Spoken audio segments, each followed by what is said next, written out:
So,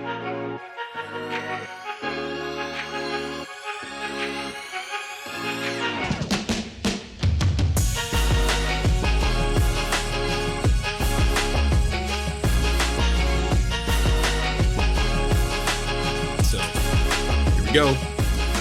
Welcome to the Acceptable Accuracy Podcast. My name is MagFed Shotgun Boy, and my host today is... What's up, everyone? It's Tyler. Ironically, right before Phil or MagFed Shotgun introduced himself, we use what's called Zencastr to record our podcast, and I remember, and it actually has. It doesn't matter. It shows our names, and of course, I have my full name. You got Jeff. I see Kyle, and then I see MagFed ... I'm like, who's Maggie? That's funny. So I was really confused at first. I'm like, wait a minute. So cool. So no Hollywood tonight, apparently. Instead, we have the MagFed cheater instead. Got it. Yeah, I'm just going to embrace it right off the bat. I mean, he cheats using PCC at USPSA, so... I have been known to do that as well. Anyway, so we've got two guests with us tonight. We've got a repeat guest from multiple episodes at this point now, Kyle, and then we have our first-timer, Jeff. Welcome both to the podcast. Feel free to say hi to our... I almost said visitors, but say hi to our listeners. Hello. I love how you guys said at the same time. Like they planned it. Oh, totally. It's not like I was late to the chat and you guys were probably chatting for the past 15 minutes or so without me. No, it's all good. I was actually out for a walk in the cold, so I'm like ready to go. Like, hey, they're in the cold. It's crazy because it was just like 78 degrees like 2 days ago, and now it's like 40. Welcome to the Midwest, right, guys? Yeah. Frozen North. Yeah, no kidding. Well, cool. Well, let's go ahead and get right into it. So, for those who don't know, this is part 3 of our the finale of our 3-part series on the Zombie Invitational. In part 1, we actually interviewed Kyle as well to talk about what the Zombie Invitational is and kind of how to prepare for it. And what's cool is it was at that point, I didn't do the Zombie Invitational yet. So, it was really cool to pick both Phil and Kyle's brains about the event.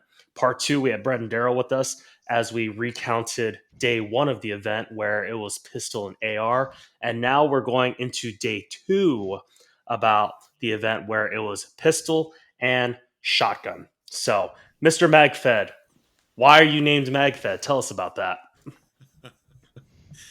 Well, this year I decided to cheat, according to everyone that I've talked to, mainly the people on this podcast. No, but inviting Tyler to the Zombie Invitational this year, and knowing that he had a pump action shotgun and I had a JM 930 that was a semi-auto, I was like, I don't really want to necessarily share a JM 930 just because they have a tendency to not like run like the best all the time. Anyway, so I was like, wow, I really wanted to get a MagFed shotgun because I hate shotguns. I mean, I don't think anybody really likes shotguns on this call. But I love how you specified on this call, because there's going to be that one guy who's listening to this podcast who says, "What are you talking about? I love shotguns." And you know what? I love you too, man. But you know what? After shooting a MagFed shotgun on an AK platform with like a pistol grip, felt way more at home. And honestly, I had a fantastic time on Shotgun Day. It's funny because going into day 2, they actually posted the scores from day 1. And I think I was you were 14th, I think. 14th, 15th. Yeah. And Phil, you were 18th or something? Yeah. And we're like, and Phil, you're like, man, it's going to be so hard for me to fill in that gap. Because once again, it's always kind of back and forth between Phil and I. And then, of course, Kyle, he was like 5th. We're like, you know what? Well, we can maybe catch up to. Yeah, we're not going to catch Kyle. It's like, whatever, bro. But so now it's like the fight for 15th place. And Phil's like, hey, let's do it. And then spoiler alert, I did not practice with Phil's shotgun like at all. And I just kind of relied on fundamentals and kind of going from there. And I threw a sling on there that I didn't practice with at all. So yeah, I think we all know what happened to me. How's your face? It's good. I actually do tell. We will talk about that later. Fair We will enough. talk about that later in the podcast. Watch me forget to bring it up later. But We'll see. We'll see what happens. I'm pretty sure we'll talk about only because it's as much. Even though that stage wasn't the best for me, it was still probably once again, one of my favorite stages. So it'll probably end up coming up again.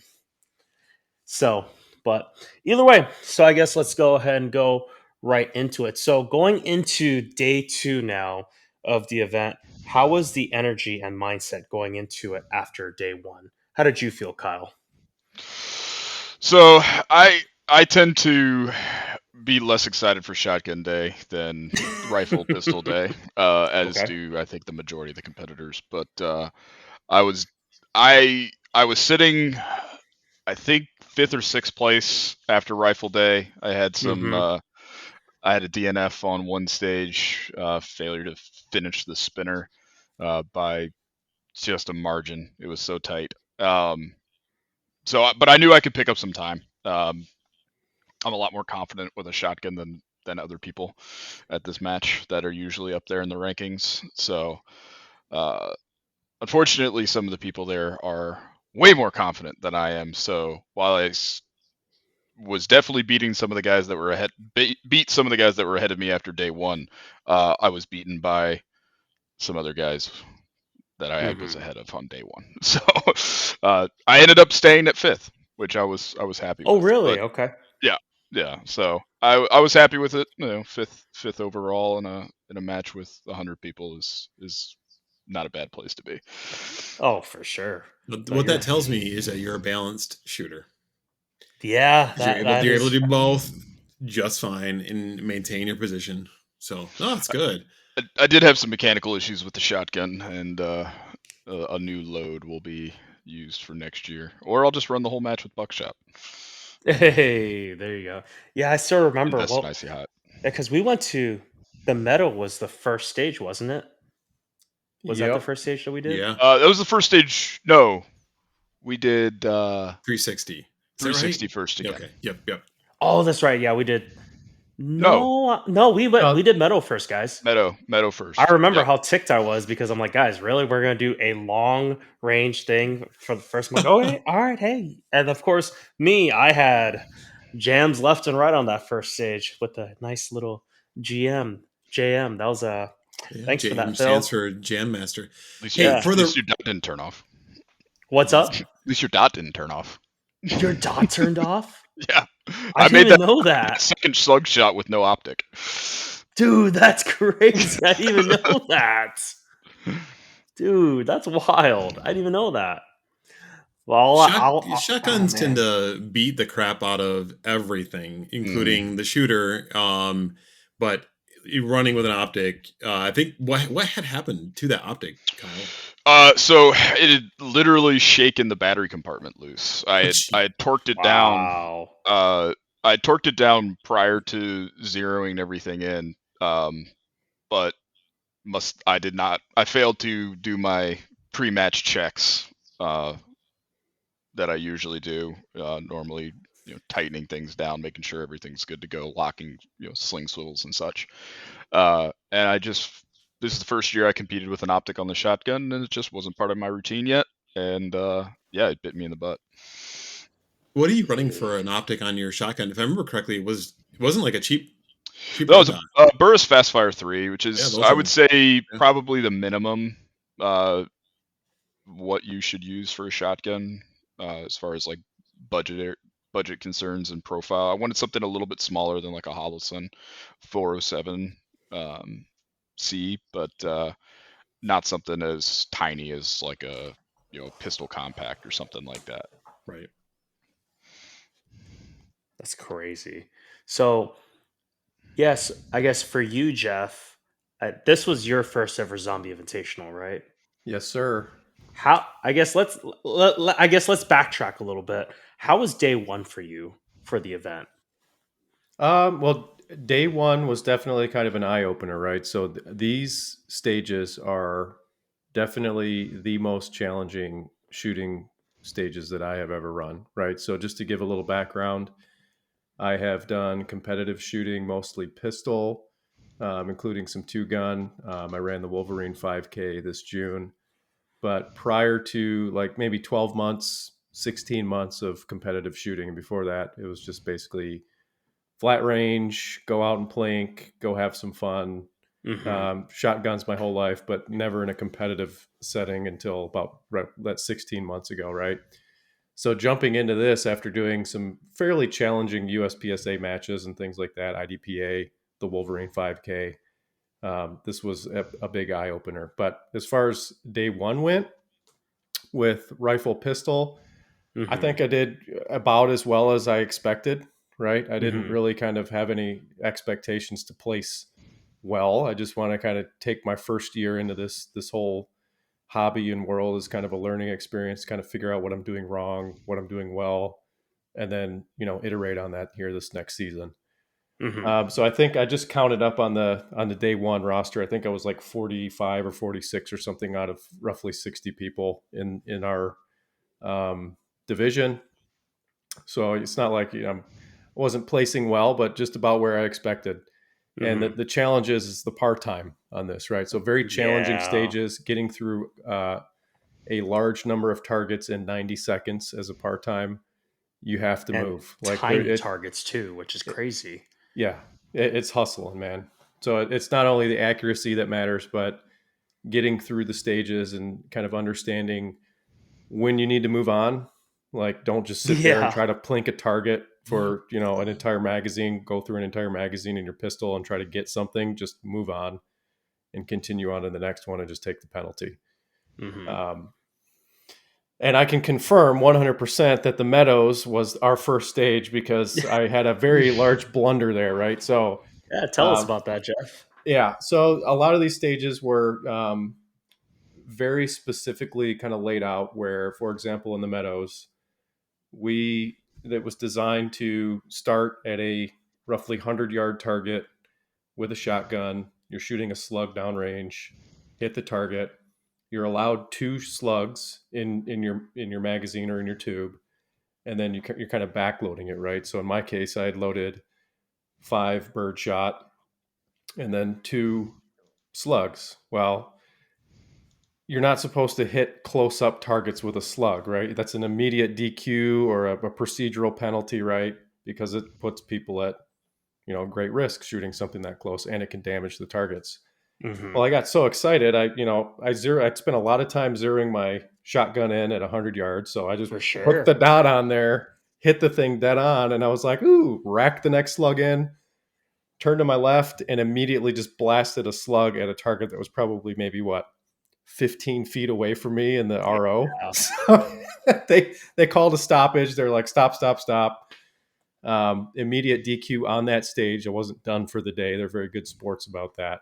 But Mm-hmm. that added 240 seconds to my overall time. And I basically Dang. just dropped to the bottom of the list, like not to the dead bottom of the list. I'm sure there was we watched another guy do it Yeah. Yep. right before me, which was Literally. silly of me to even make that same mistake after watching him and, kind of commiserating with him. But kind of in the excitement and in the moment, just rack that second slug right in there and bam, it's done Dude. that quick. And I, I, What's I crazy? didn't even realize it. Like the RO was like, "You're done." I'm like, "What?" Mm-hmm. He's like, "You just shot that with a slug." I'm like, "No, I didn't." It's like Mm-hmm. I have a video recording of that. I'm looking down and then I look down at the ground. I'm like, "Oh man." Yep. Yeah. I still remember because I was directly behind you because I was on deck waiting to go. And I remember being so impressed. Like, yeah, it's like, shoot, are you ready? Stand by, beat. You're like, bang. And I'm like, hey, he hit the slug first hit, my man. And you turned over. I'm like, wait a minute. Doesn't he have a bang? Oh, he did.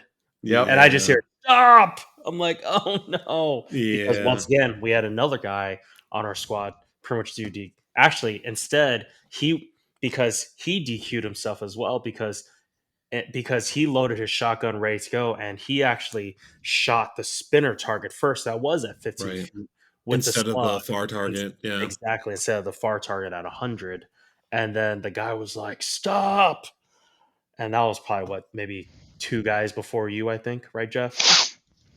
Yeah, So, one or two for sure. It was like right before me. So and yeah. that speaks to the complexity of these. Is like I think that gentleman. While he did an outstanding job for being kind of a rookie shooter, which I would put myself in that same category. I'm not boasting at all, but I don't think he's really shot competitively at all before that, based I on don't think. some of Yeah, the I don't think he conversations did. that we had. And you need to plan to shoot and shoot the plan, and he just didn't. He just like Yeah, in the moment he was just like, I'm just gonna take the easiest target right here, bam. Yeah. exactly. Let's go. And a part of it for me is because I know this is something that Phil and I spoke about in depth and detail for months before. And it's like, remember, know which ones are your slugs because he really drilled it into my head. So that's why I wouldn't DQ myself. So I was just always making sure which ones. And of course, this year seems like, because I think in the years past they asked for a minimum of 10 slugs, and this year was only 5, which I am perfectly fine with. And kind of like what you mentioned, I'm very thankful that they also only DQ you for the stage and not the whole match. Because could you imagine DQing yourself from the whole match, Right. literally On the first first stage stage. on day Yeah. 2, and we came all the way from Michigan to West Virginia, which is probably why they do that as well. So, Yeah. I'm sure there's probably items that if you did would get you like DQ'd for the entire oh, day. But 100%. Yeah. yeah. hmm Yeah. Now, and, Major safety violations. right. You're gonna be done. 100%. And I that, think I everyone think, did very well with that too. I mean, I didn't really. right. There obviously there's some people who are a little flagrant with their muzzle, but there wasn't anything that Yeah. made me feel, overly unsafe. So, and that was something I was warned about. I think Kyle, you warned me about that too. It's just like, hey, if there's something to go wrong, this is the event where you're Yeah. going to get flagged, right? So, Yeah. I think everyone did an outstanding job with just being, conscious of where their muzzle was at, and especially in our squad, like everyone is very, very safety conscious too, which was a very appreciative of that. So, And that's just one of the things too with the difference between shotgun day and rifle day, because typically, other than maybe the grain weight of the bullet in your rifle, your ammo is going to be the same. And if you shoot like if you accidentally shoot a target with 55 grain ammo versus 75 or whatever you're shooting, there's no big deal as long as you're not shooting like a armor piercing round, which apparently some people did this year. That's right. But I it's forgot one of about the that. it's one of the differences with shotgun is you have to not only are you thinking about the stage from a perspective of what targets you're engaging with what firearm, whether it's your shotgun or your pistol, you also have to consider the ammo type that you have loaded into your shotgun when engaging targets. So in which order to engage in as well, because traditionally when you begin a stage, you're going to start with what's closest to you, like a tactical priority thing where the meadow stage you engage a target that was very far away comparative to the rest of the targets that you were going to shoot immediately thereafter. So with the other shooter who engaged the slug early, like I think he just had in his mind, he's like, I'm shooting what's in front of me right away and going from there. So I think that does add a different level of challenge to these type of stages where again you're managing your ammo types. I remember getting into the box at the beginning of that, and I will repeat in my head over and over again. Like, the target was orange, we had engaged the slugs. So I was like, orange target, 2 shots, orange target, 2 shots. And I honestly took both shots at the orange target and didn't even bother to like lift off or rack it out or whatever. I was just like, I'm putting 2 shots on that thing. That way I know hmm my slugs are gone. And then immediately transitioning over to bird shot for the rest of the stages. So yeah, and then at the end of that too, because you would 2 slugs that you had to, in order to hit the target once, and then you went to bird shot, removed your magazine or shot whatever out of there, your shotgun, and then transitioned over to pistol, and then ended the stage again on shotgun with slugs. So there's a lot going on with that. This year for sure was definitely one of the most technical stages they've had, as far as especially with shotgun being, knowing your location of your loads, loading your tube correctly, utilizing your setup, because it was almost every stage this year you were engaging slug targets alongside of uh, just regular shot targets, which is not always how it's been in the past. Usually, something in the past it's been fairly defined, you're going to shoot slugs at the end of this, end of the movement for the stage. And this year it was, in the beginning or in the middle. Yeah, no, that's a good call out. It was definitely more complex on shotgun day this year, and there were definitely more reloads on shotgun. I feel like this year than at least the 2 years previous that I had run the match. I don't Dude, know if you're there's the same so many way reasons, as well, Kyle. man. Yeah. The reloading this year was strict. In years past as well, there's been a lot of stages where you're able to, run your shotgun empty and then transition to your pistol. And most stages this year that was not allowed. You had Yeah, to Kyle, run you tell had to us run the about shotgun. that. Yeah. So as I said before, I had some ammo selection mishaps, and was not knocking reactive targets over as well as I hope I would have. I was Dude, running you some like lighter went to loads. war with it, man.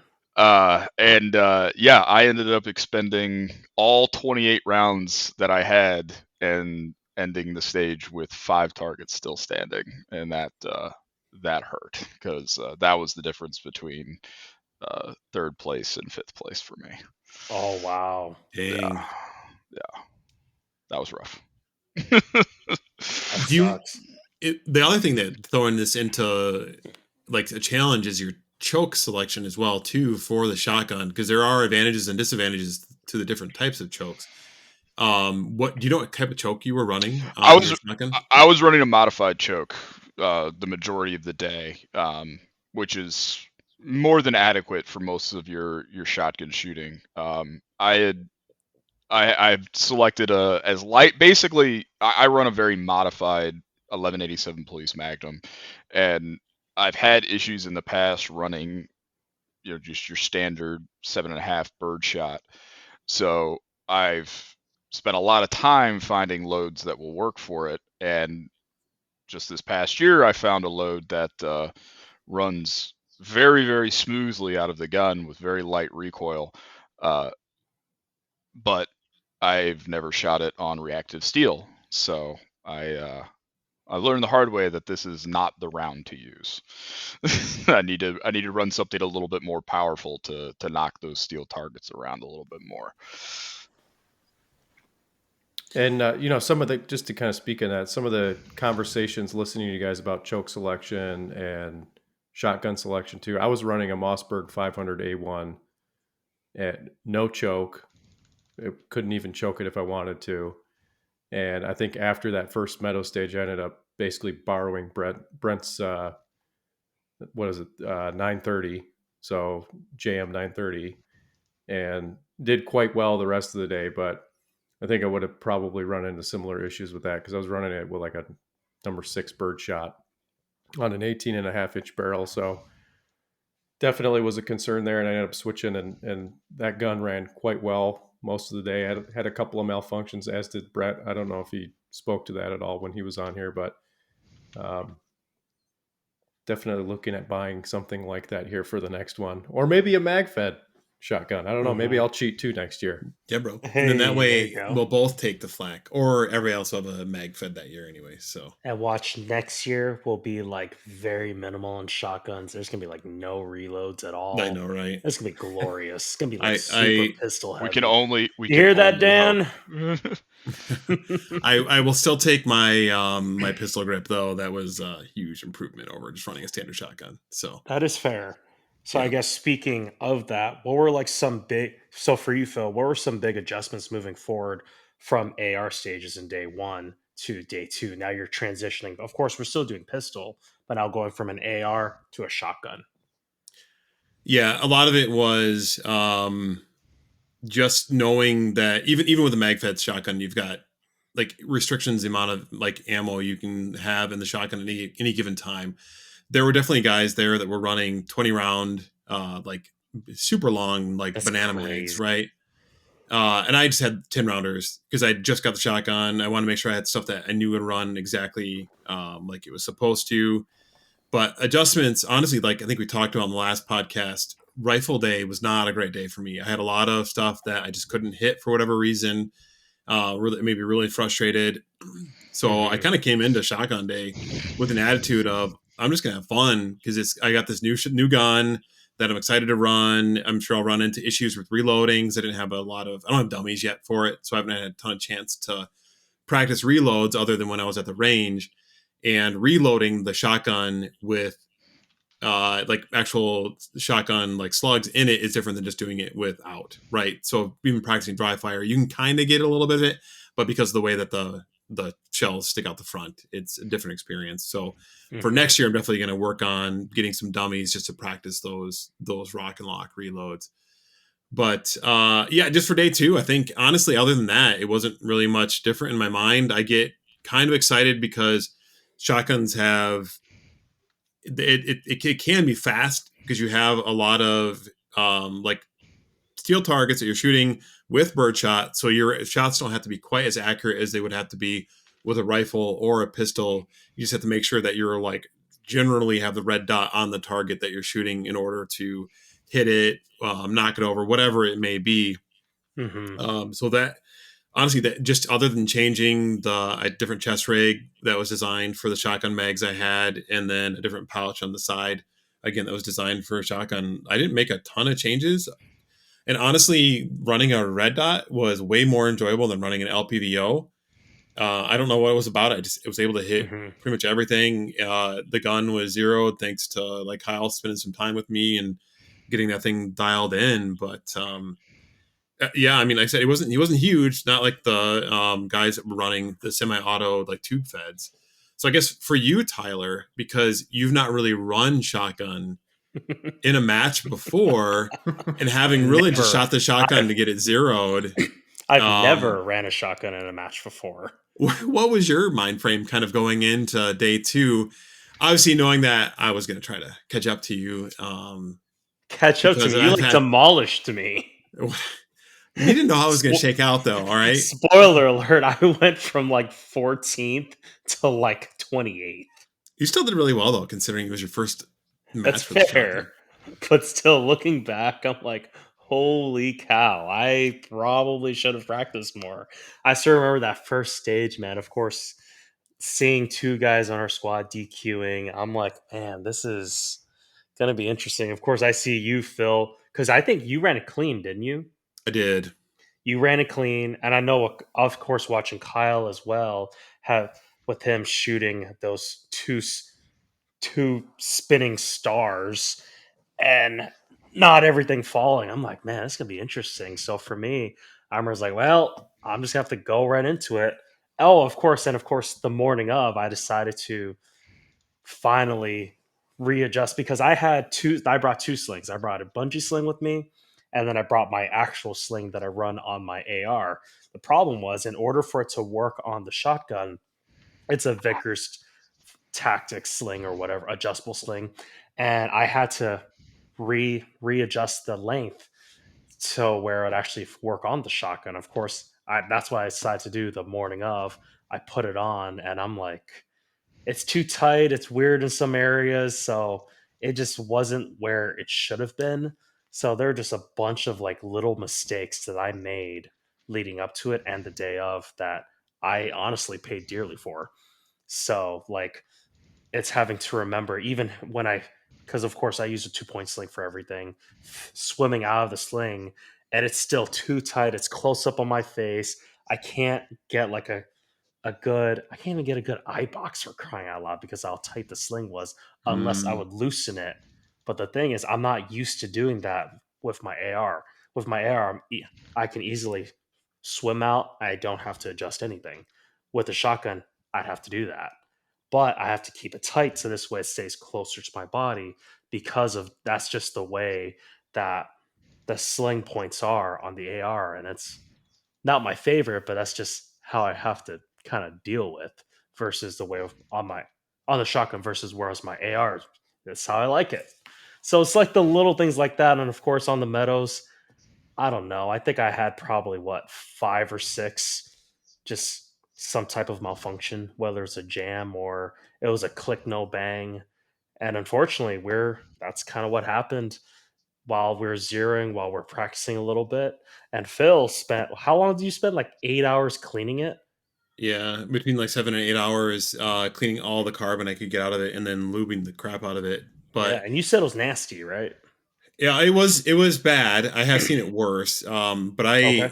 I was really meticulous because I did not want to hand you a shotgun that was going to have issues. And then again, you ran into problems, which as a gun owner, you get very frustrated when something doesn't run, and it had run in the past. So you're trying Oh, to figure for out sure. what changed, why wouldn't this run, and I don't know like why it was. If it was just cold in the morning, it didn't have a chance to warm up, Yeah. or if like the lube had like been absorbed because I used a lot of number 9 to like clean it, and maybe they got like the metal got dried out or I what. don't But know. you ended up dumping a bunch of lube into it though, didn't you? Oh, I like drenched it with lube. Yeah, Like, like half of my bottle of hops number 9. thank you. I owe you a bottle. That's But all good.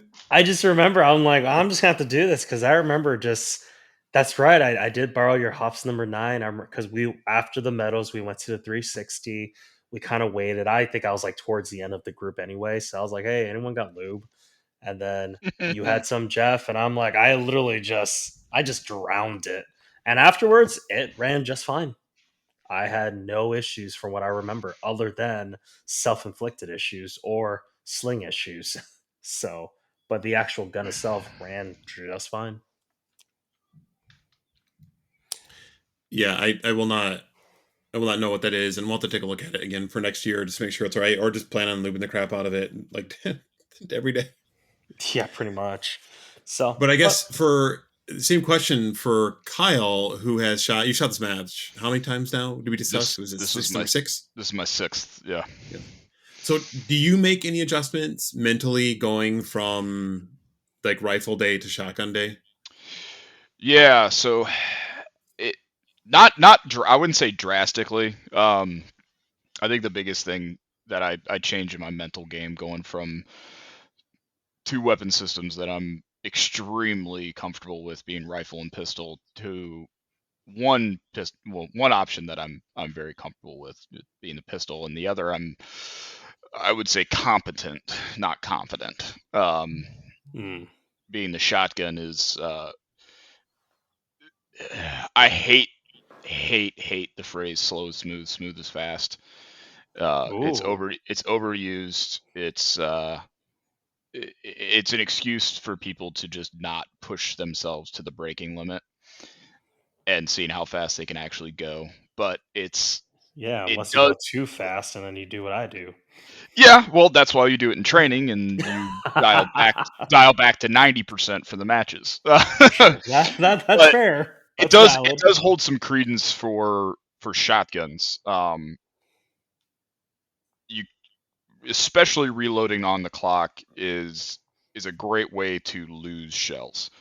Um, and in a match like this where we don't typically see people running the traditional 3-gun setups with 50 shells on a chest rig, or 6 different shell carriers on a belt, you have a lot less room for error with losing ammunition on the run or on a reload. So I run 8 rounds of just grab and go, and then a 4-round cigarette pack, and then I usually will have a couple extra stuffed in like my rifle magazine pouch, which is empty on shotgun day. And just keeping in mind that, like, okay, deliberate movements, grab, load, everything is just much more deliberate in my mind during the second day of this match than it is rifle day, which is a lot just smoother for me. A lot of things can be done uh, almost on a subconscious level versus actual deliberate intentional thought. I think that's a good call out too, because especially with people that are using tube fed shotguns on rifle day, pistol day, again, there's a lot of those movements that we're all very familiar with because we shoot I know we shoot rifles and pistols a lot more than we shoot shotguns, but there's almost this time where you're shooting, you're really fast, you're trying to flow through the stage, and then you almost have to take this really abrupt, weird slowdown to like put shotgun shells into your tube and not drop them, right? Because I saw a few people that were doing that. Even with the MagFed being significantly faster, I still had to focus on making sure I was lining things up properly instead of just jamming magazines in. So I can definitely understand what you're saying, being more deliberate about Hmm. things on the stage and even your shot placement, because if you do miss, that's one of 10 shotgun shells with most people that they have on them, and knowing that they're going to run out later versus like a rifle where you're going to have 30 rounds, or a pistol that you'll have 20 plus rounds on, and then be able to make a quick mag change. So you have to be really careful that the shots that you are taking are counting Yeah. while trying to go fast.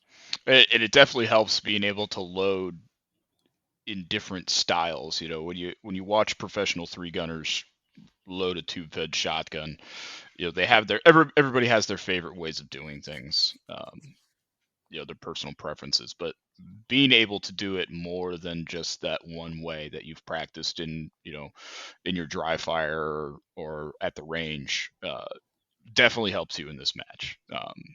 The last stage we shot on day 2, the car stage, um, you know, forcing downloaded shotgun shells and having to reload, potentially one-handed, while carrying that diesel-soaked sheep, uh, Oh my goodness. apocalypse sheep. Dude, Um, We didn't being talk able about to them last time.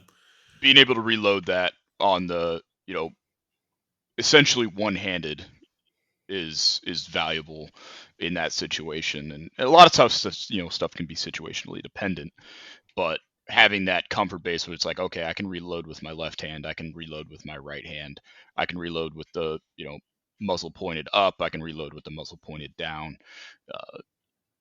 Definitely helps you feel more comfortable during those potentially awkward reloads, in the back of a shot up SUV.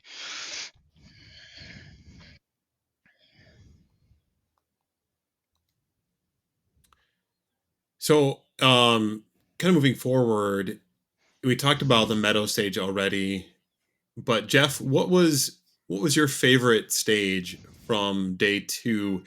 Being that we had 7 stages for rifle pistol day 1, and then having 5 to shorten the day for scores and like awards and that kind of stuff, and getting people out of there.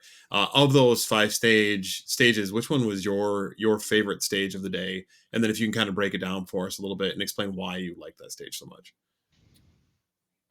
So it has to probably, well, by far, the trench. The trench was probably my favorite stage all around both days. okay. Oh On yeah. shotgun day, I did quite well on that one comparatively to some of the other stages, like the DQ that I had at the beginning of the day. So that was the last one we ran.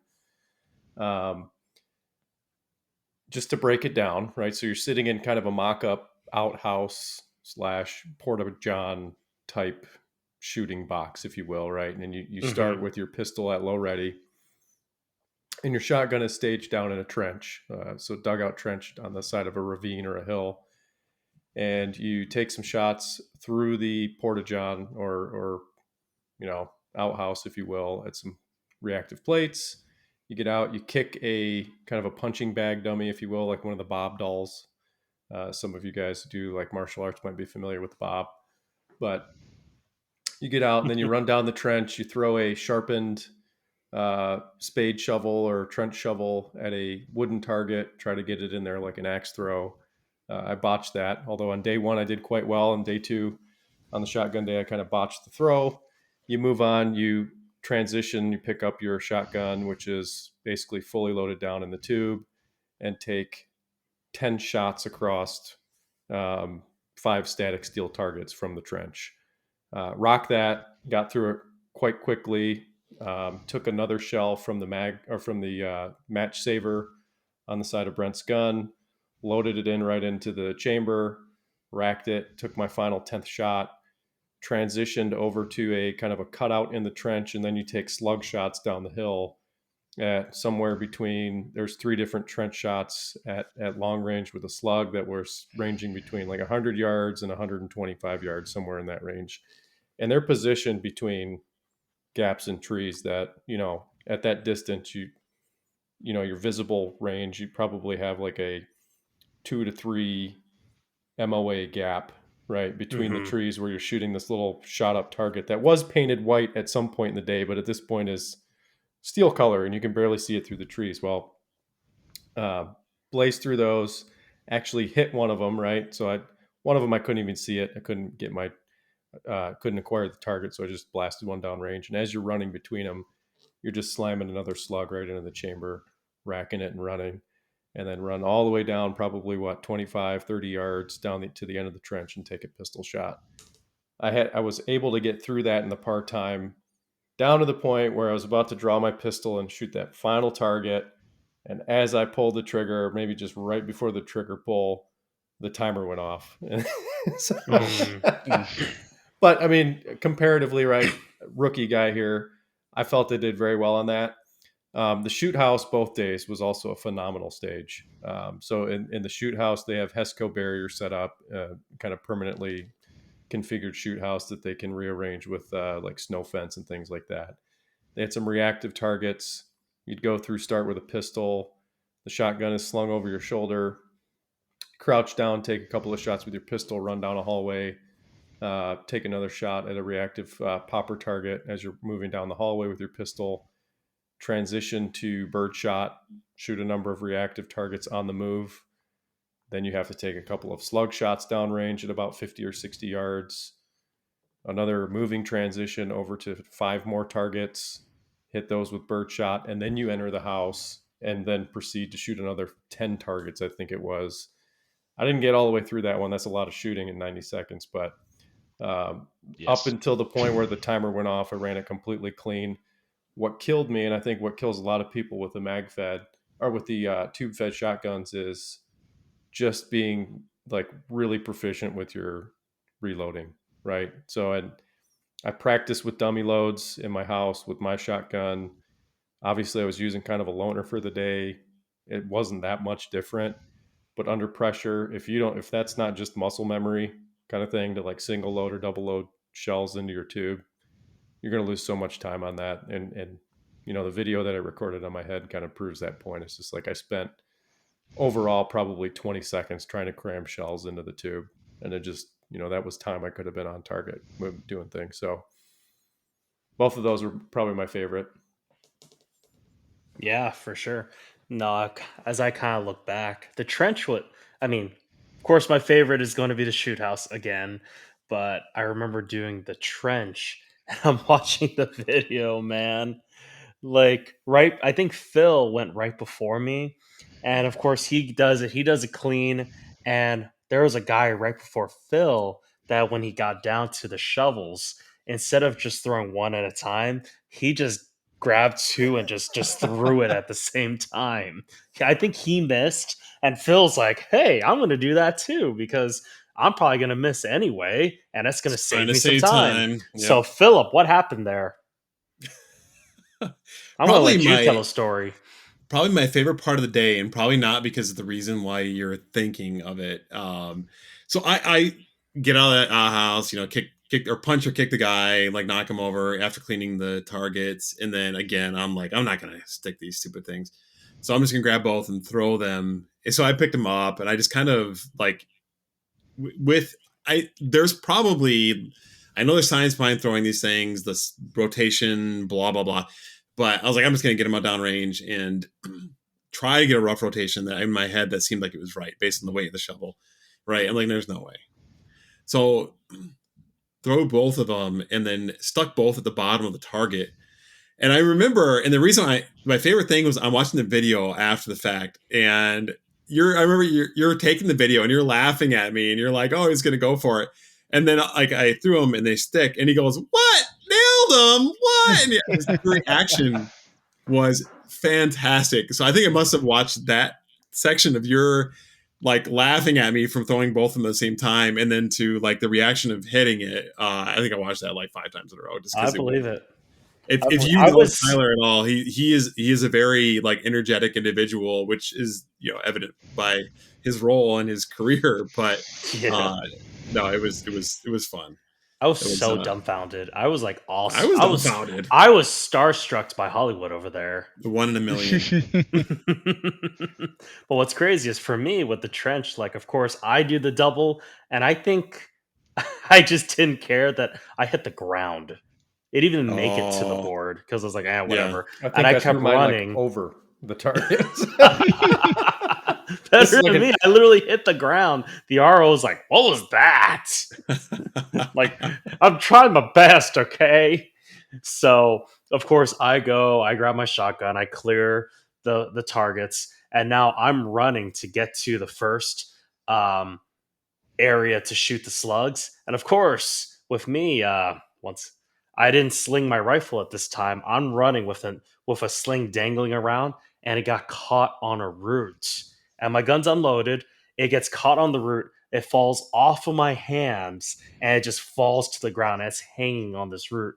And the RO just says, "You kind of need that." I'm like, I know. I grab it and I kept going. And of course, like any other competition, I'd probably get DQ'd for it. But of course, I think with it being emptied, we're still on a safe way. The shotgun's facing on the ground. I'm like, all right, let's just keep going. So thank you for that, RO. I appreciate it because I did end up finishing that stage. I think I did get. I mean, technically, I got 3 mics, 2 on the shovel, and then 1 on the slug. But everything else was clean. So hey, I'll take it. Yeah, that stage was actually frustrating. In the day before was one of those wins where I it's not that far of a shot for a rifle, It's not. but I missed at least 2 of the 3, probably even all 3 of those targets with a magnified optic, and then proceeded to hit 2 out of 3 with just a red dot and a Hmm. slug from a shotgun. Which again, it not if you've never done this match before, you wouldn't necessarily know what to zero the shotgun at.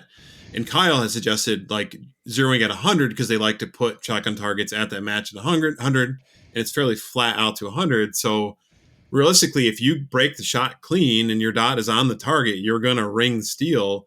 And the middle one I didn't hit, and I knew I was guilty of rushing my shot, and I didn't bother taking another one. In fact, I think they were dinging you time for every miss you had. So it really didn't make much sense to take a second shot unless you knew you were going to hit it.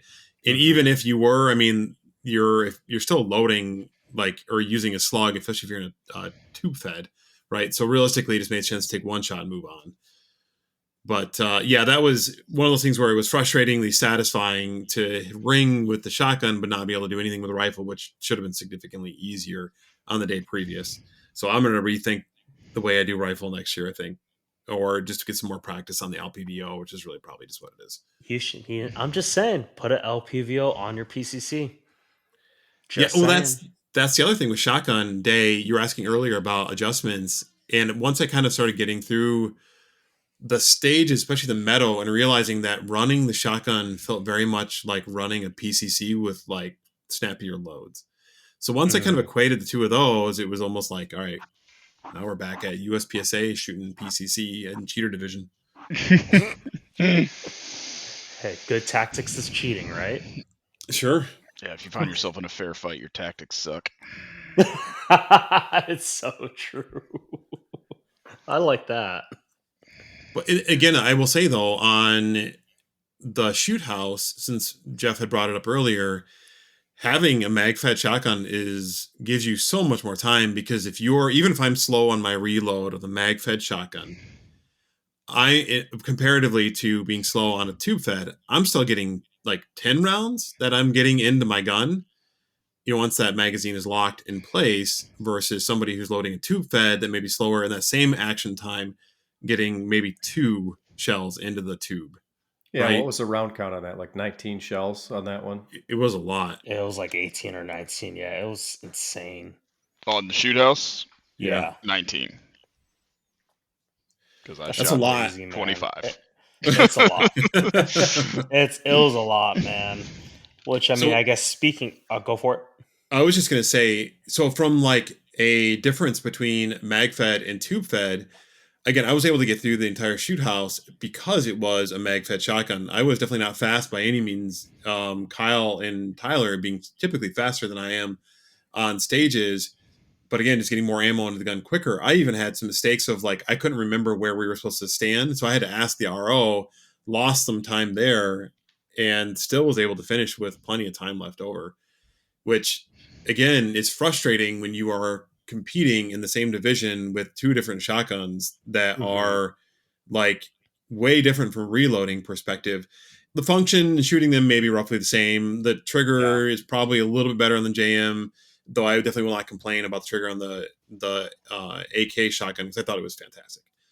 Well, I But remember even going into the shoot house because we had like a whole situation where we're trying to get things set up because I know you had your drone that you wanted to yeah, use for because that was really cool to have that aerial view of things. So what had happened was we actually had you jump ahead of everyone else on hmm our squad. So this way you could kind of go. And I remember because I had walked the stage a couple of times already at that point because the since we did a stage briefing with the RO and while I kind of just went ahead and kind of looked at everything, and I kind of got some clarification with him. And I think you might have been messing with your drone a little bit too during that time, or you're kind sure, of thinking about it. So I remember you jumped ahead, and then we're kind of talking about the stage. I'm like, all right, remember, it's pissed because the way that this stage worked was you would of course shoot house, you go in, and then you would have to kneel and shoot underneath like a barricade essentially for like three or four pistol targets,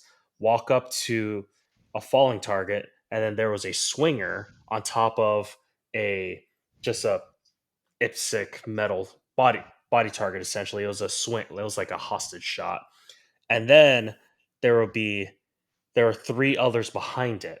You and I were talking, and you thought that the other three were pistol, when in yeah, reality, those were shotgun. yep, So it was just stuff like that. Because I remember, I think you're even mentioning like where can I stand? Because they're also really clear about you had to be to the left of the fire hose. So just like stuff like that. yeah. And then standing like where you had to stand by the vehicle, and that's kind of where I got Hmm. hung up. But that's on me, and I still need to figure out how to better, not getting off subject here, but better run a drone at a match because I think if I had more time to run it, I would have followed you guys around with the drone to get a Mm. better experience with the shooting. But again, it's tough trying to shoot a match and do videography at the same time. Yeah, Now, had you it just been, can't.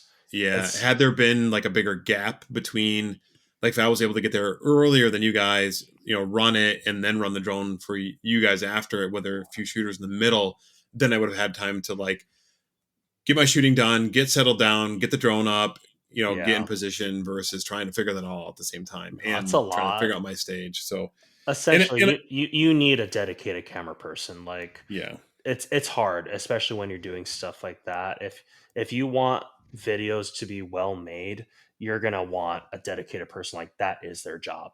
I think of how right. even for us, like having Kaylee as range mom is a huge help because she is range mom. She is making sure she's keeping track of where we're at, where we're going, putting up our order and all of that. So it's really nice to have that. So now eventually having a dedicated camera person will be great, especially once we figure out our YouTube channel, right? Acceptable accuracy team. Yeah, bro. We got some footage we got to put up from this match yet. I put one video on Instagram. I got to put more up yet too. And I have one Tyler, ready to go. So nice, I literally nice. made it like an hour ago. I just forgot to post it. I got a little distracted. I'm So still trying to figure out how to clip all mine together to make myself look good. hey, Yeah, there well, you it's go. funny. Okay, pro tip: Instagram allows you to like mash a bunch of videos together, and then it'll actually cut it for you to a music track, and it cuts it really fast. So, Oh yeah, it it does. actually, I think I did that for the first year I did it, and I was like, I watched the video again. I was like, I should look like I know what I'm doing.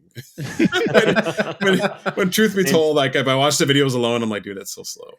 Instagram But does do a really good job about that. yeah, I use Adobe Premiere Pro for all my video edits, but Instagram does do a very good job of yeah. with all of that stuff. Which That and you always I look mean, slower on camera. that Oh, is yeah, true. It's funny because like you look because the clip that I'm posting is the one of me on the shoot house on day one, and it's actually a clip of top to bottom. The top is a first person point of view of my with Kyle's Insta 360 because my Insta 360 camera broke or had a hard reset that first day. And then at the bottom is actually Kyle following me. And it's crazy how much faster it looks on the 360 compared to Kyle being right behind me. I'm like, man, I look slow compared to the 360. I'm like, but it's the exact same thing. It's the Call of Duty view, man. Call I of Duty's fast. guess. I Um, guess. yeah. So I guess kind of getting back on the stage subject, because I want to make sure we don't forget to ask Kyle, like, what were, obviously we've talked about the shoot house and the trenches, the meadow, and feel free to comment on any of those. But what was your favorite stage? And if it wasn't one of the ones we talked about, like, I guess why was it your favorite stage? Then run us through that if it's a different stage. So the trench stage definitely both days was my favorite. Just the I love linear stages where everything's just kind of in one go and you can kind of Oh, just for run sure. as hard as hard as you can on it. I definitely left some blood behind on that stage on day one, but day two I really enjoyed the car stage, maneuvering. I Watching agree. people Yeah. maneuver shotguns in the backseat of a SUV is always entertaining. And shooting the knockdown targets from the back seat with your pistol through the car, and then uh, getting out and engaging with your shotgun was a lot of fun. And then finish it off with a 125-yard slug shot. Uh, that was definitely my favorite. My With second favorite of the day. with the sheep in tow the whole time too, Yes, right? So while carrying a large stuffed lamb, nicknamed Apocalypse Sheep. So I guess run us through that stage then with the car, if you don't mind. Yeah, so it was a similar setup to day two or day one. So day two had you back in the back seat of an SUV uh, that was all shot up, and similar target engagements. You had a knockdown paper target next to the driver's seat, so you had to fire from behind the driver's passenger seat through the driver's window, knock that target over, then immediately turn around and engage a target about 10 yards behind the SUV. Clear pistol. Your shotgun was staged, muzzle down in the rear driver's seat. So get that chamber around, and then you had two targets outside the window. And then a twist on this stage from day two was instead of the door being open, uh, it, the door was closed, and also the child locks were engaged. So you had to reach out the car to undo the handle. You could not do the handle in the on the inside. Um, engage. I think engage two more targets with your shotgun. Once you get out there, grab the sheep, proceed down the snow fence hallway, engaging four more steel targets, then run to a VTAC barricade, ground your sheep buddy, and then take your slug shots through the one of the low ports on the VTAC barricade up the side of the mountain on a single steel target, one hit to neutralize. Um, Again, just a very straightforward stage that can go off the rails really quickly if you aren't keeping your head about you. But it was a fun one. I liked that one a lot. I like shooting around cars and stuff like that. It's something you don't get to do very often.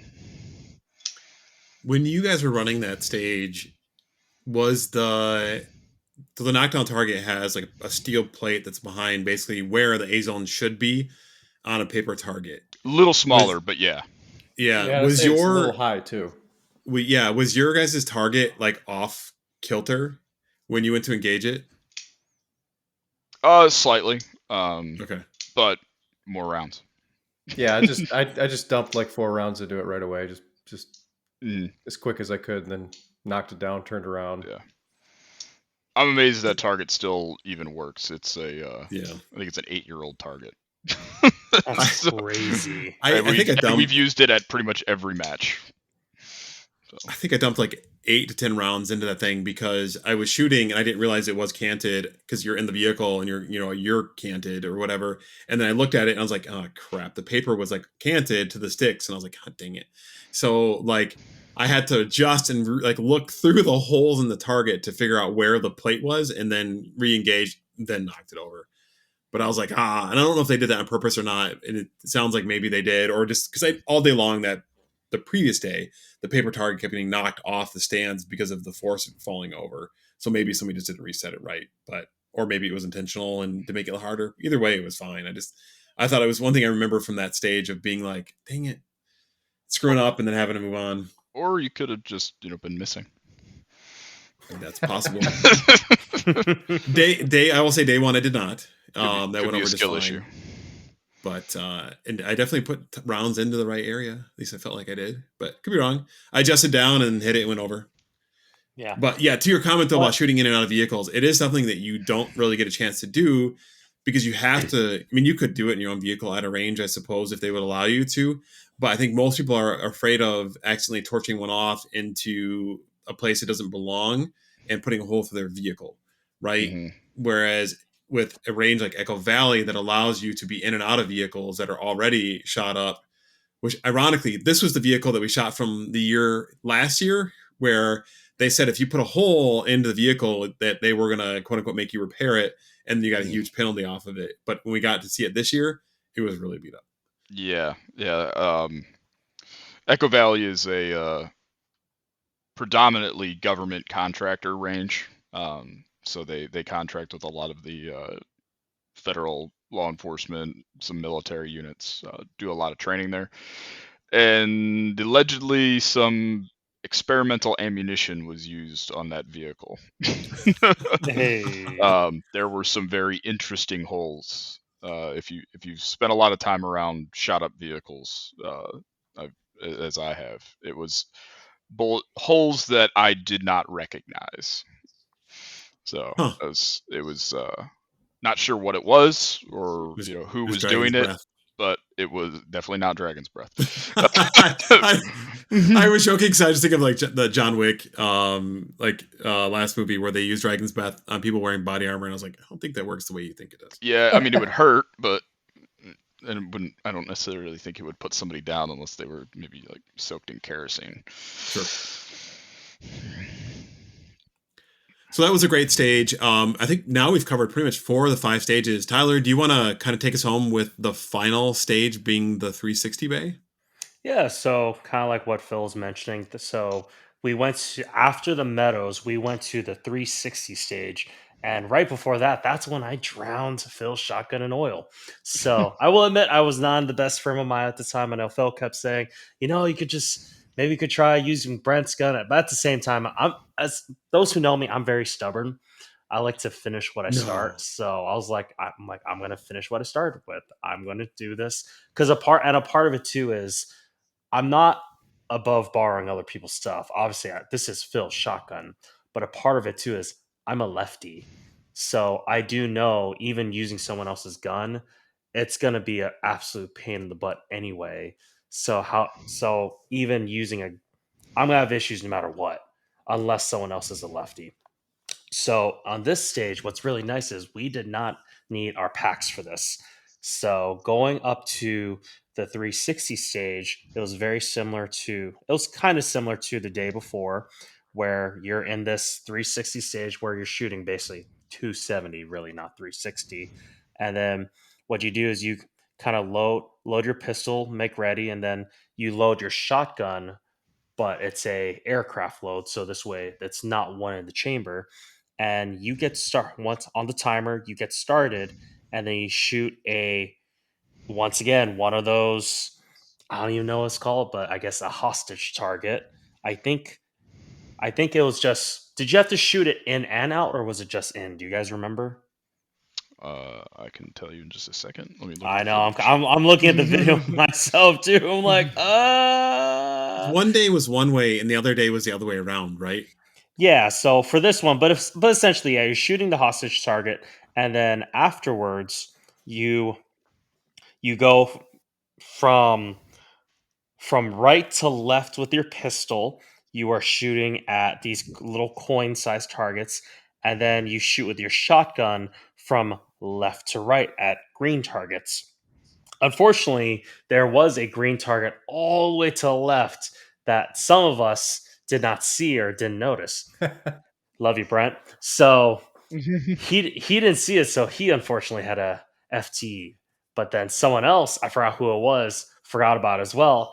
And then I forgot who it was. It wasn't the RO, but it was the lady with the clipboard keeping score. She kind of looked at us and we're like, "Can we yell?" She's like, "I don't care what you do." Then we all just started yelling, "On your left!"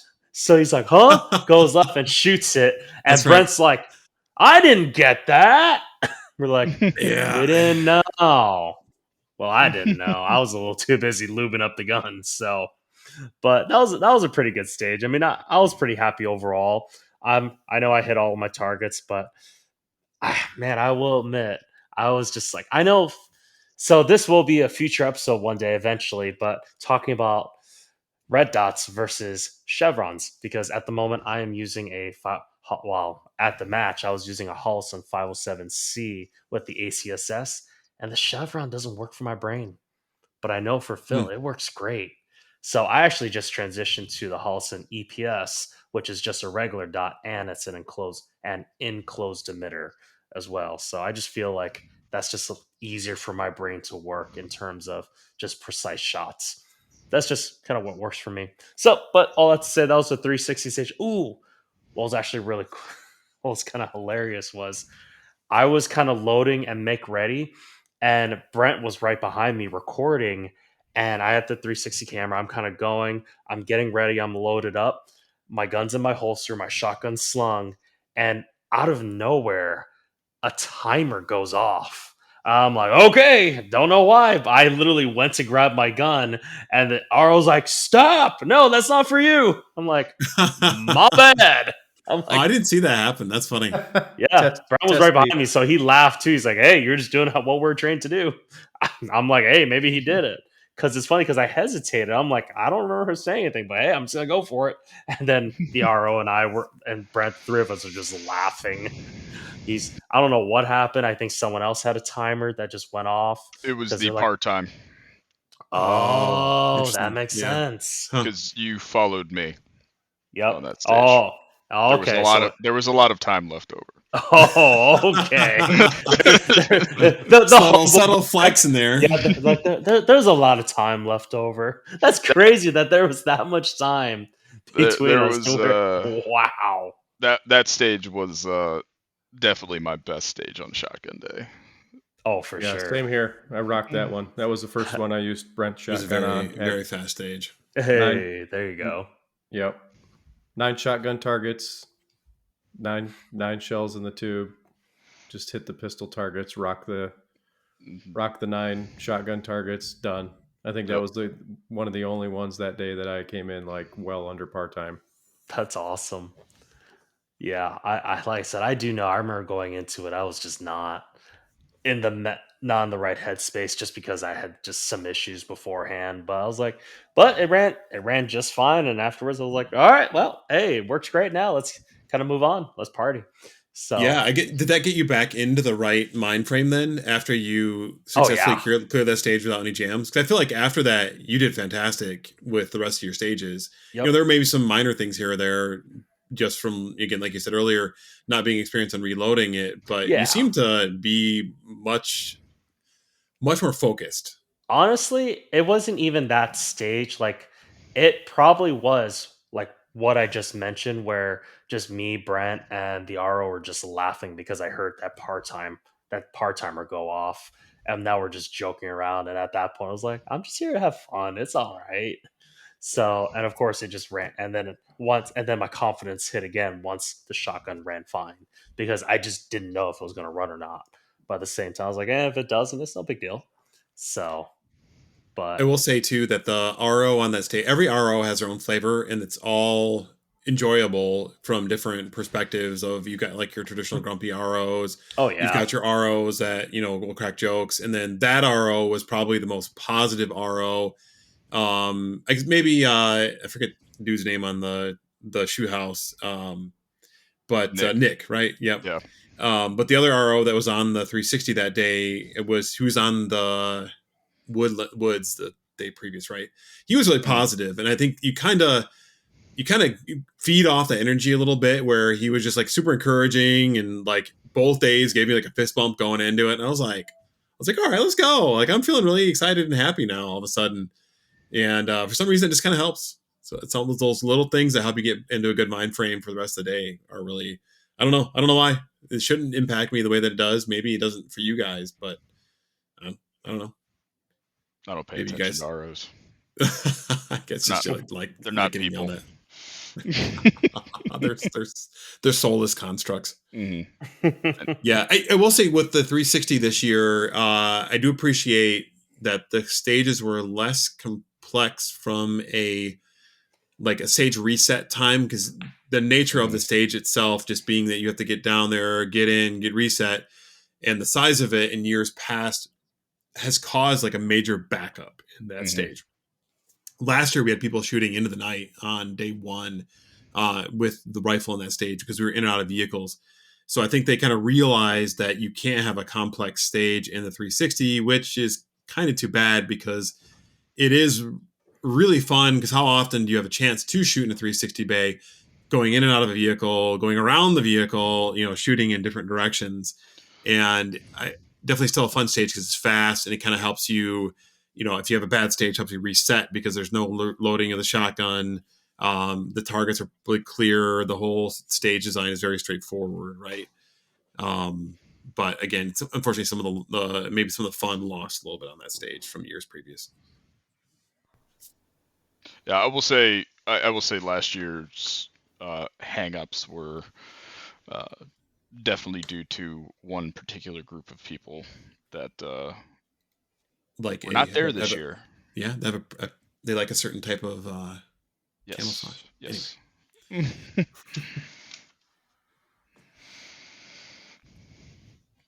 Cool. Well, sweet. Do you guys have any closing thoughts? I think this is probably one of the best matches they've had so far. There, in years past, there's always been at least one stage of the 11 or so that you kind of wish wasn't there.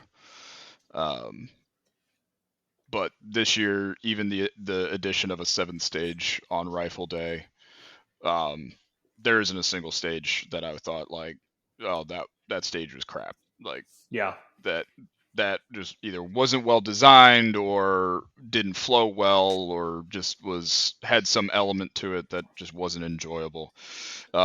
Even on stages that I didn't do well on, they were all just fantastic this year. The ROs and the staff team there did a great job with the stages this year. Probably my least favorite, I guess, would probably be the wood stage on day one with the balance beam work. Yeah.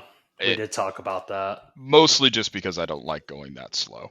But the first half of that stage was Or just getting hung up on a I didn't get as hung up as I did the 2 years ago. That was the biggest thing for me was gear selection, right? So not knowing what I was getting into, being a kind of first Yep. year rookie, right? Yep. Next year, smaller bag, as small as I can go, Yeah. as far as backpacks go, and still carry what I need for the day. I made the decision to carry, my plate carrier with steel plates on day one, took the steel plates dude. out on day two, definitely Holy moving cow. over to a chest rig Yeah. next year.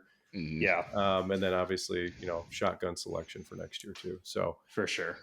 I definitely agree with that, especially with me being in the same boat as you, Jeff, how this was my first year doing it. And now I can understand why you want a smaller backpack because I was kind of under the assumption that you have your backpack. So this way, if you run out of ammo mid stage, you can reload from your backpack, which I know you can, but there's absolutely no time for you to do it No. Yeah. in terms that's what I thought it was. I was like, oh yeah, I can just reload from my backpack, whatever. I'm like, yeah, I'll have a plate, I'll have a chest rig, whatever, just in case. But I'm like, yeah, if I got to reload from my backpack, let's do it. Yeah, there's no way I could do that. There's absolutely no way. Yeah. So now I know. I was like, okay, so really the backpack is more for my gear as I go from stage to stage. That's what the backpack's for. Yeah. So This match definitely you will be much better suited running something that is barely big enough to hold your gear. Mhm. The size is, I think, perfect that I've found is the 511 24-hour rush bag is big enough to comfortably hold everything for day 2 being the big one where you're carrying 125 Dude. shotgun shells or so, Mhm. where I can still comfortably carry that without impeding movement and just tearing into my shoulders, but still big enough Mhm. that I can small enough that negotiating under a cargo net or Yep. in the back of a car or in a in a trench network or something like that is not a doesn't add another layer of complexity to stages that are already complex. Yeah, taking a dive through that tube on day 1 with my plate carrier on and a Eberly stock G1. I think that's like a 30+ liter bag Hmm. Oh filled. wow. I got stuck in there. So Yep. thank goodness we only had one round in the chamber, and we shoot it, and we're basically empty gun, because I was flinging that pistol all over the place trying to get out of that tube, man. Hmm. That was rough. Yeah. Yeah, and honestly, like, being that I am a taller stature individual, and remembering like last year or years previous with like the net and that kind of stuff, it was nice having a smaller bag this year than last year. Again, having to go through that, but even then, my bag did get hung up because there were some people that were running kind of like packs that were almost like a backpack, where it was a little bit like smoother, going into a slope down towards towards the ground. And I think that's kind of where it's at, because I did get stuck a little bit both on the tube this year and then on the cargo net as well, where if I had something that was a little bit smoother, it would brush off of it instead of like the carry handle or like the bump on the top getting stuck. So I may even look into something that's got more of a traditional backpack type setup, just to be able to not get hung up on things. That being said, though, I don't know if I want to spend the money on it, and it was not that big of a deal, and I lost maybe a total of 3 seconds, like just dealing with having hang-ups from that bag. Mhm. From a chest rig perspective, I didn't really. I think I maybe used it once on pistol day, and then not at all on shotgun day. But for me, it was more of a trying to get stuff out of the backpack and balanced out for myself, just with the spinal injury that I have. It is, and I don't think Kyle, yours is similar to mine, but being that so low on my back, having that balanced out and knowing I was going to carry all that stuff like that all day long definitely helped. So having a low profile chest rig as well was nice, again, because I wasn't really planning on using it unless, again, necessary. Mhm. I just used Jameson and ibuprofen after the match. Hey, there you I go. still have a jacked up shoulder from something. I don't know what it's from. It's from being old. I'm still bleeding on my arm. That's Really? crazy, Weird. dude. Yeah. My face is healed. I still have, like, it's 99.9% healed, but I just have one spot that is still open wound. That's crazy. Oh, hey, we almost forgot to talk about it. So, Tyler, what happened to your face, buddy? Yeah. Sling was too tight, so it literally rubbed on my face while I was shooting in the shoot house, and I was too stubborn to loosen it while I was running around. I heard differently. I heard you punched yourself in the face. It was a mix of all of that. I didn't punch myself in the face. It was like, so what had happened was, once again, going right back to the shotgun being so tight on me, because this was a sling it's my sling that I'm used to, but not used to on top of the shotgun. So this was at the shoot house. So where it's funny, because I'm even watching the videos and I can see it, see what's I can imagine what I'm thinking as I'm watching the video, as I'm like, oh my goodness, this is too tight. I can barely see. I'm just gonna have to deal with it. So I just shoot, and the sling is literally rubbing on my face as it's recoiling as I'm shooting slugs and birdshot. And I mean, I think someone was like, "Oh, did you get a ricochet?"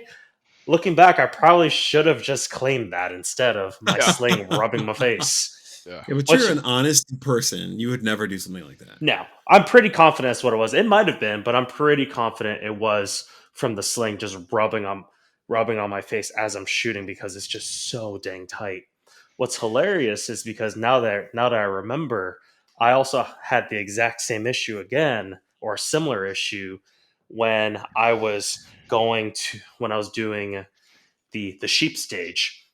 And of course I'm shooting like normal, but at the very end when you're shooting slugs up the hill, the sling is too tight. So I have it slung, it's too tight, and I couldn't shoulder my gun.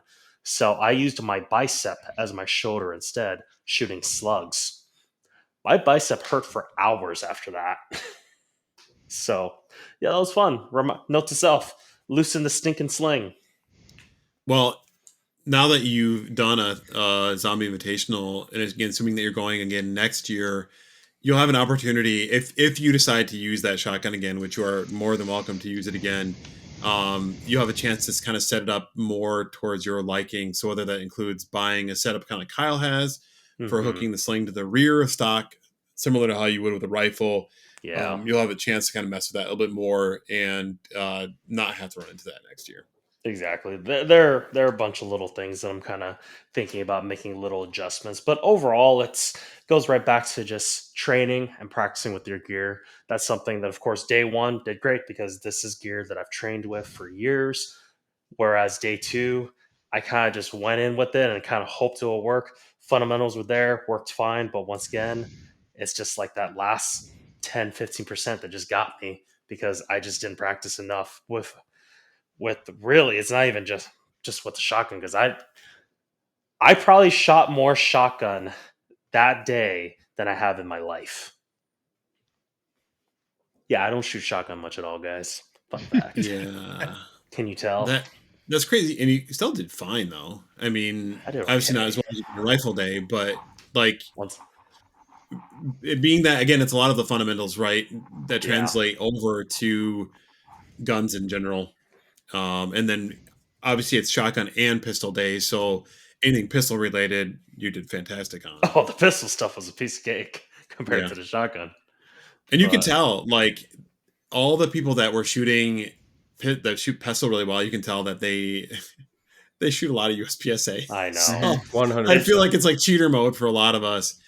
And Kyle, I guess I know we're running long on this episode, but this year felt like there was definitely a lot of pistols still, but not nearly as much as there was last year, at least from a super technical skill set. Yeah, absolutely. I think if especially on shotgun day, uh, there was far more shotgun than pistol than there used to be. I think that definitely affected my placement. But Yeah.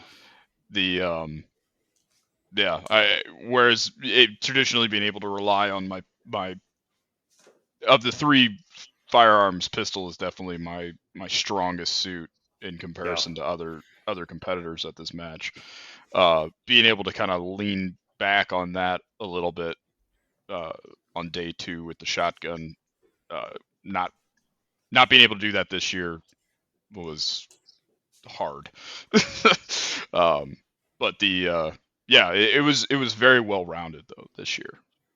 It compared to years past where it's been very heavy towards the pistol shooting. Hmm. Which I would have been perfectly fine with. But So, and then I guess I want to get some. I know Jeff kind of talked a little bit about some of his final thoughts too regarding gear, but being again, this is your first match, first three gun match from. I'm sorry, I guess it wasn't your first three gun match, your first Zombie Invitational. Jeff, what were your takeaways, things that you may change for next year as well? Uh, Good experience. Are you going back again next year? Oh yeah, 100%. Going back, I'm hooked on this stuff, right? So I guess what would I change next year? So obviously the gear selection is going to be the big one. I already touched on that. Um, I think practice is going to make the biggest difference. Whatever I end up shooting, I mean, I came in there assuming I was just going to run this with a pump shotgun. I think that there's some people who can do it and do it well. Not someone who is kind of as inept with shotguns as I am. So definitely going to switch to some kind of semi-automatic platform for shotgun. I think that's going to be my biggest change. and then from a strategy perspective, right? So a little more focus on kind of really running through mentally what the plan is for each individual stage, so I don't make those mistakes that I did at the beginning of the day, right? And that was, as they say in competitive shooting, like plan the shoot, shoot the plan. If you skip that step, or even just let yourself falter and get distracted for 20 seconds before you go up and run a stage, you're going to make a mistake. These are extremely complex stages.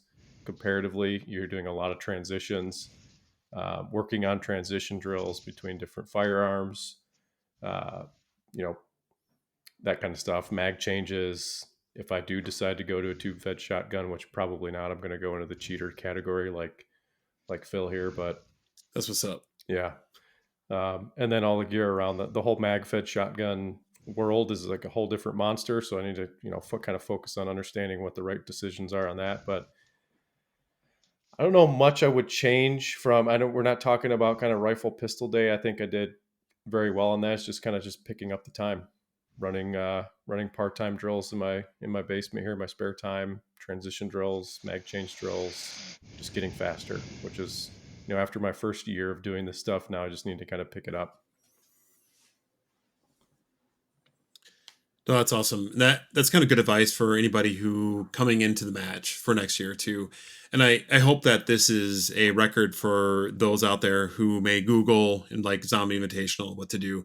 Because there were a lot of people that we had questions from that were new from that first year of like, hey, what do I do here? What do I do here? Where do I go? That kind of stuff. So similar to what we've done in Wolverine 5K in the past, I hope this is some sort of arc for other people to stumble across and get that advice from, again, Tyler and Jeff, who was their first year, Kyle, who has shot it for 6 years now, and then myself, who's somewhere in between. But then I guess, Tyler, what are your closing thoughts on the match? Also being that this was your first year as well. I mean, I'd say I already kind of gave my closing thoughts earlier, Okay. so it just kind of goes back to making sure that I practice, not like, yes, keep on focusing on the fundamentals, but making sure that I actually practice with what I'm going to use for the match, and not just assume that everything's going to work out just because I'm making the assumption that there's going to be carryover, or just making the time for it, because I do remember leading up to the event, it was a extremely busy season for me at Sure. work. So I will that, but at the end of the day, that is excuses. I could have spent even just 10 minutes each night just dry firing the shotgun, practicing with the sling, going in and out, because I have dummy rounds of 12 gauge that I bought when I first bought my shotgun, well, my pump action shotgun. So stuff like that, practicing from the belt. So now I know where my weak point is, and it's like, okay, kind of just going from there. So Philip, what's your dad advice today? So actually, I want to end out some closing advice, or not advice, some closing thoughts on the match as well too, from a different perspective. And Kyle kind of brought it up earlier, where he said he enjoyed all the stages this year, and I agree with that 100%. Being that this is a year 11 of the Zombie Invitational, there's a real opportunity to kind of phone it in and to just redo things that you've done in the past. And obviously, if they develop props like the Owl House that they've used in the past, but using those props and the investment in the things that you have to make the stages different. And for example, the trenches were fairly new. That was added by a group that used it for some matches at Echo Valley earlier in the year. They could have chose not to use the trenches because it required more time and thought and effort on setting it up. But I appreciate that the match setup crew was like, no, we're going to use this, make it more fun, and give people a reason to come back every year and use those extra brain cycles to, that in time, realistically, really break it down, to invest in what is definitely my favorite match of the year, hands down. So if they do listen, if Dan listens and the squad listens to it, again, thank you for such a fantastic match that makes it worthwhile to drive from Michigan to West Virginia, and able to enjoy that. But Yeah. Sounds Tyler, like there's what's gonna be your? like 10 of us going down next year. I know, And I Yeah. already I asked know. you first, so what's your dad advice, Bill? No, I see now. I talked last, so I get to ask you what your dad advice is. Because last night I went first, so it's your turn to go first. Behavior's a language. Your actions speak louder than words. All right, John Kyle, what's your Maloney. what's That, I was that gonna say I knew you were gonna come up with a quotation on that. You weren't gonna just let it hang. heck no, bro. All right, Kyle, what's your advice? Find a good woman. Yeah, I agree with that. working on it. Or a man if you're one of the 0.2% listeners that are female to this podcast. I don't know if any female listens to this podcast, but hey, if you are, thank you. I think my wife listened to like one of the podcasts and then was like, too much gun stuff, and was like, no thanks. Well, it's funny because I don't know. I remember like Phil, when you and I first started hanging out. I don't know how this always happened, but you and I would be chatting about something. But the moment Maria showed Yeah, up, yeah. somehow we would start talking about guns. Not on purpose, but it would just happen. It's like, how do you guys keep doing this for like a year straight? And then now I just do it because it's hilarious. She's like, oh my goodness. And then she just turns around and walks away. So, Phil, what's your dad advice? Okay, so I was thinking about this while I was delaying my inevitable dad advice. I can tell. Be a bro. Be a bro. There was a earlier this week there was a situation where I don't bring up specifics on it, but had an opportunity to spend some time with a couple other dudes, and sometimes you just got to sit down and break bread with some people and kind of get them into a place where they know that there's other guys out there that are going through stuff or that may find Yeah. interest in their life and they're not alone. Yeah. So definitely, especially if you are having a great year, you're having a great month or whatever it is, be on the lookout for other dudes that maybe not having a great time. And that sometimes it's hard to pick out. Sometimes it's hard to tell because those people are going to be quiet and they're suffering. Maybe they're not suffering. Maybe they just need somebody to hang out with and have a chat with and feel like they're valuable, because So they true. are. And absolutely. And getting to learn to meet new people as well as a result was really sweet. Mhm. So Tyler knows what I'm talking about. Oh yeah, you're like geeking out the whole time. A little bit. And I don't want to go into specifics because the person may listen to the podcast. But if they are listening, you know who we're talking about. And thanks for lunch. It was fantastic. All right. Jeff, take us home with your dad advice for your first term of giving dad advice on the podcast. Okay, I'll give some generic dad advice, right? No. It's got to be great, fantastic dad advice that somebody's going to knit into a picture From the frame. heart, bro. Yep. Okay, so never co-sign for anything, especially for your brother. How about Oh my that? goodness, yes. Oh, interesting. I feel like there's a story here. No Dallas. story. It's so true though, man. Well, cool. Well, thank you so much, everyone, for listening. Thank you, Philip, Kyle, and Jeff, for being, well, I guess, Phil, you're kind of part of this. So, everyone else, thanks for being. So thanks You're to Kyle and stuck. Jeff is what I heard there. No, yeah. Exactly. No thank you to Phil or And Tyler. no thank you to Tyler. Yeah. Exactly. But thank you, everyone, for listening tonight. Thanks for coming. Remember to like, comment, subscribe, and be on the lookout, because I know we keep talking about this, but we will be starting video podcasts shortly. Does that mean I'm going to do my hair, Tyler? Yes. Or can I just you, wear a hat? I'll wear a like you hat. don't have your hair done right now. It's in a Mhm. faux hawk right now because I don't know what to do with it. Yeah, I'm wearing a hat right now because that's where I mount my mic. It's glorious. That's funny. So, all right, with that, thanks again for our crew for joining us this evening, and we hope that you got a lot out of this podcast from Zombie Invitational preparation for Zombie Invitational 2025 next year, and we'll see you all later. And the dates are already announced for 2025. Sign up. ZombieInvitational.com. Go sign up.